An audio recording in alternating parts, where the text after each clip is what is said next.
So, do you want to start off by telling us a little bit about the origins of the Arriving and Belonging exhibition, please? Of course, yes, thank you. So I'm Helen. I'm one of the project team from St Albans Masorti Synagogue, or SAMS, who are arranging this exhibition, which is called Arriving and Belonging, Stories from the St Albans Jewish Community. But it goes back to actually a couple of previous projects. First, we did something called Sam's Roots, and we got Heritage Lottery funding. And Caroline Pierce, who's a biographer and a member of SAMS, interviewed 12 members of the community about their family stories and what brought them to SAMS. And then following that, we did another project called Mapping Sam's Roots. And we just asked people to send in family stories to do with their background and just say where and when this events occurred. And we plotted them onto a virtual map using something called History Pin.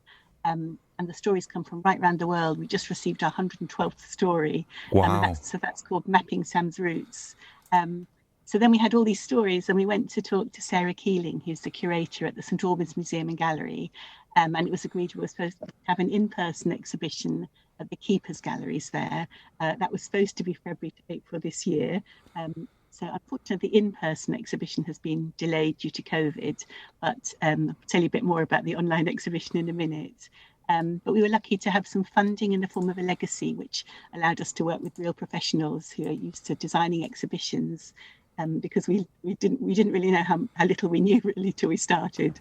And we got Devorah Moritz to help us distill over these 100 plus stories down to just 18, which represent universal themes. And we also worked with a designer called Simon Leach on the visual concepts, including the artwork. So they were looking at fitting on these sort of 2D items into 3D space. So we've been working for over a year with them, and also our very patient contributors, to sort of put this exhibition together.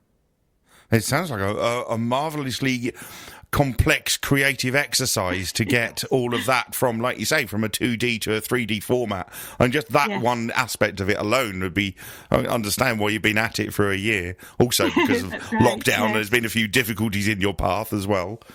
Yes, definitely. It felt like multiple projects. Yes. So when we first started talking, I was told that this was all leading up to culminating in an event on the 10th of March, which is a scant 2 days away. This Wednesday. What's that actually all about? So yes, to tie in with the exhibition, the museum asked us to hold a panel event, which they're hosting, and it's called "What Does It Mean to Belong?" and it's on Wednesday at 7:30. And you can get tickets, which are £5 from the museum's website. And it's attracted a lot of interest. We're really pleased. So it's going to be introduced by Her Majesty's Lord Lieutenant of Hertfordshire, Mr. Robert Voss, and our St Albans MP Daisy Cooper is going to say a few words. I'm going to chair it, and then 3 of the panellists, who are also contributors to the exhibition, will tell their stories. And we're also looking at the whole idea of what it means to belong, so that the stories that the panellists will tell also sort of fit into the themes of the exhibition, and they will reflect key moments in Jewish history. And we're going to look at how the stories have shaped our lives, and look at belonging to the wonderful St Albans community, which is home to many different cultural groups. Excellent. So, as I said, I've shared the link to the museum website, which obviously has very front and centre the advert for the exhibition. What sort of navigate us through there? Where from there, where they open that initial page, where would they find the tickets for that? Okay, so yes, if they just go to "What Does It Mean to Belong?", they'll see an Eventbrite link where they can buy tickets for the panel event. And at the event, we're also going to launch the online exhibition. So I can tell you a little bit about what people can expect to find in the exhibition. Yes, definitely, please. So it starts sort of with a photography wall. So the idea was to take photographs of the contributors holding their objects or artifacts or photographs, so that people will really feel directly involved with their stories. So we've got a sort of photography wall where people will see the contributors outside their houses, and we had to photograph them outside their houses because of COVID. But also to reinforce, yeah, that's right, but the idea of belonging as well. Yeah. So our photographer's Hayley Posner, we went round taking photographs before one of the lockdowns. And then the stories that have been selected reflect these sort of universal themes. So we've got sanctuary, courage, compassion, setting down roots, work and community. And there's also a timeline which shows the sort of key moments in Jewish history, which reaches way back to somebody called Aaron of Lincoln, who lent money for the building of the St Albans Abbey. Then all the Jewish people were expelled from England in 1290 and not allowed back into England until the 1650s under Cromwell. So, and one of our contributors can trace her ancestors right back to one of the earliest settlers from the time. Wow. And then there's a couple of maps. There's a map showing where all the stories come from, and there's another St Albans map. And one of our contributors, Jennifer Taylor, has told us about some of the Jewish businesses that were in St Albans, in the main streets of St Albans, between the 1930s and 1980s. So people will be able to see that. And then actually the Jewish sort of connection carried on at the turn of the last century. There was a raincoat factory in the area of St Albans called Fleetville, Sutton Road. And we know there were lots of Jewish employees at this factory, because you can look at the census records from that time, and a lot would have come from London, or maybe fleeing Russian pogroms or persecution at the time of the klezmer music you were playing before. And some might have come from Manchester, which is where the factory was moved from. And one of our contributors' grandfather actually worked at the raincoat factory at Nicholson's, and her grandmother had a fur trimming shop. So it really sort of brings it to life, I think, having the personal stories connected to the history. And then the timeline shows how the St Albans United Synagogue and then later SAMS were founded. So have you got any kind of personal connection to this yourself through family, or is it just through the museum and the exhibition that you've come into contact with this? Yes. Well, I have. So my own story is that my mother came to England on the Kinder Transport. Both my parents were child refugees from Nazi Germany, and my grandmother had been to at school in Switzerland in 1917 and stayed in touch with an English woman called Mary Caro. And then when things got bad in Germany, Mary Caro arranged for my grandmother to come and work here as a housekeeper, and for her children, including my mother, to come to England. Wow. But unfortunately, my grandfather couldn't get out Right. and was killed in Auschwitz, so he couldn't make it out. So my story is sort of in the sanctuary theme, but my father also sent to school here, and then his headmaster arranged for my grandparents, one of my father's parents, to come out of Germany just before the war. So they were all very lucky to Wow. get out just before the war started. So there's some exhibits to do with my family story in there as well, yeah. Hence you knowing about klezmer music and such like, because it's not a run-of-the-mill kind of knowledge thing, is it? I think that's more sort of further east, really Russian, isn't it, as well? But yeah, it's a very haunting music. Oh, it is. Like we were saying when we was chatting online, the emotive quality of it is, you know, it's almost, you could hear the history in it. Yes. It's something to do with the notes being very close together, I think. Yeah, and the stories that, like the one you were just saying, I mean, they're literally millions of them, aren't there? Yes. This sort of thing. Like you say, the pogroms and everything, and it's just such a vast, unfortunately, a vast history of it. Yes, and I think for the exhibition, because we had so many stories, we had to really just focus on a few. Yeah. But we do really feel that... how on earth will you whittle something like that down to 18 stories? Really hard, I know. Very hard. But we sort of, when we did the mapping project, we put together toolkit. So if other communities are interested in sharing their own stories, we'd be really happy to help them or work with them. We've got an email address, arrivingbelonging@esams.org. Right.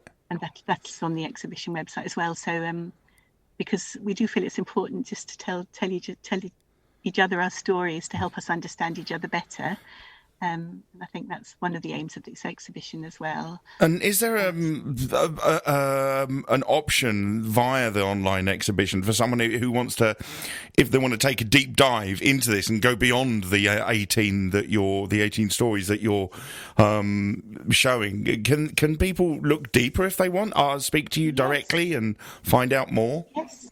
Well, actually, so mapping Sam's roots, you can just Google that, and you'll get to a link which takes you to the 112 stories. Oh, so you can see all of them if you want. To look at those, they're all there, and yes. Brilliant, that's brilliant. So when can people start to see this online? Oh, okay. So, from Wednesday, the online exhibition site will be live. It'll be on the museum website, but the page is called arrivingbelonging.com. Right, arrivingbelonging.com. Once it's live on Wednesday, we'll be really happy for people to have a look at it, and we do hope they'll enjoy it. And the link that I've put on to our Facebook wall to the museum, that will help get people to there when it goes live Wednesday, will it? It will as well, yes. Brilliant, excellent. A Good. section called online exhibitions, and they're going to put it there as well. So, and obviously with the COVID thing, that's obviously put the mockers on the sort of, viewing it in the real kind of like with your own eyes. But is there a view to that, excuse the pun, of doing that at some point in the future? Yes, no, definitely. So we were scheduled for sort of this spring, but because the gallery has other exhibitions that needed to be in place from May, which of course, is when museums are allowed to open. But they've given us actually a longer run, but not till next year. So it's the 4th of February till the 15th of May next year. But meanwhile, all the artwork's been produced. It's sort of sitting in storage, waiting for when we can install next year. So we really look forward to people being able to come and see all these fantastic things in person. But we thought we didn't want to wait for the whole year. So that's why we're launching the online exhibition now. And it does mean that people can see it from anywhere in the world without needing to be near St Albans. Yeah, of course. And hopefully it will get spread further and people will get to know about it further afield. I hope so. We've actually had some expressions of interest from somebody in Spain who's doing some research, who's interested. So, yeah, we hope people will be interested from further afield as well. So do you think in the intervening year between now and next, when it actually starts physically, that you'll be adding any more to the exhibition? I don't think we'll be able to add more because it's the artwork. You're chock-a-block as it is. Finished and ready, and it's all measured down to the last millimetre. But, very we full. will be happy to discuss with people, as I said, if they would like to look at their own sort of community's roots and talk to them about that. So that would be great. Wow, that's brilliant. So I'm very looking forward to seeing it myself when it goes live on Wednesday. So, I hope so. Thank you. Yes, is there anything else you'd like to tell us about what you've got going on with the museum generally, or more about this exhibition elsewhere, or? I think that's the main thing, really. We've got social media accounts which are called Arriving Belonging. I think Twitter it's called Arriving Belong, but we've got Instagram. I did post a hashtag with it. Twitter. And there's the hashtag, lovely, yes. Yeah, so if you click on that hashtag, if you're listening to this and you're interested in wanting to find out more, if you actually go to the tweet or Facebook thing that I posted, because it is also out on Twitter, if you click on that hashtag, it will take you to all of the other references where people have used that hashtag, so you'll be able to have a deep dive into that some more. That's lovely, thank you. We've got a YouTube channel as well. Oh, right, excellent, so people can see videos too. Yes, and maybe recordings. Excellent. That's like this one. That would be lovely. It'd be really cool, actually, at some point if it could happen by next year, as a part of maybe the launch next March, during February, March, to have a little gig with the music. Oh, that sounds great. Wouldn't that be an awesome thing? Get a couple of musicians along to do a little bit of sort of, klezmer-inspired music. And I know Zach Perlman's probably not going to be available, but we could, see if we can get a couple of locals involved that can do us a quick turn. But because that's a lovely idea. Yeah, it'd be awesome because I'm very being radio, obviously. I'm always into mixing the kind of creative themes. So, definitely, yes. But so just going back to a sound, so there is also a soundscape in the exhibition where we've got recordings of some of the contributors speaking, and that's also on the website as well, the online exhibition too. So people can hear some of the contributors speaking in their own voices. And that all goes live Wednesday. That's all Wednesday, and then the talks in the evening. Yeah, the online excellent. Exhibitions available then too. Well, I tell you what, as I say to everyone that I do an interview with, if at some point you have some more news or an update to the news that we've just spoken to about today, please do drop me a line and we'll get you back on, depending upon the COVID situation. If it's allowed, we'll even get you to come in and have a cup of tea and a biscuit with us and talk in the studio. But otherwise, we'll Zoom it again. Yeah, and, being in a room with other people, what's that all about?